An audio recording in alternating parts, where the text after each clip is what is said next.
Les bases de l'outil décalage sont assez faciles à comprendre. Vous pouvez voir dans ces exemples comment l'outil fonctionne. Cliquez sur n'importe quelle surface plane pour décaler ses bords vers l'intérieur ou vers l'extérieur.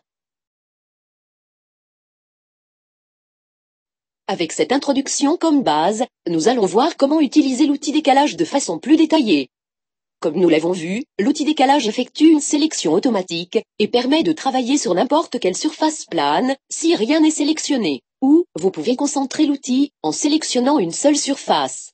Rappelez-vous, une seule surface à la fois. Vous ne pouvez pas décaler des surfaces multiples ou des surfaces non planes.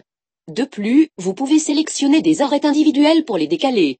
Lors de la sélection d'arêtes, vous devez vérifier que les arêtes sont toutes reliées et sont toutes dans le même plan. Utilisez les touches de modification avec l'outil de sélection pour sélectionner plusieurs arêtes, puis utilisez l'outil de décalage pour décaler uniquement ses bords. L'exemple classique du décalage d'arêtes est pendant la création d'un cadre de porte. Vous pouvez voir que si nous décalons la surface entière de la porte, cela crée de la géométrie supplémentaire en dessous, ce qui nous obligera à faire du nettoyage.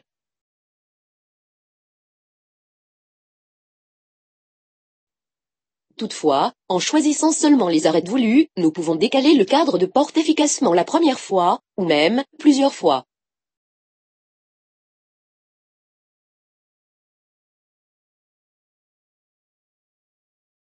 Comme avec d'autres outils, si vous avez besoin d'être précis, il suffit de commencer à décaler, taper la valeur exacte et appuyer sur la touche Entrée pour terminer.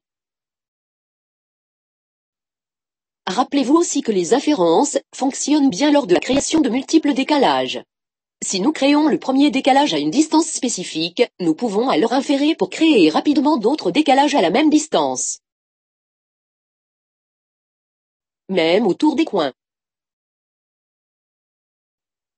Soyez juste conscient à partir de quel côté vous décalez si vous avez besoin d'inférer à partir d'une autre arête.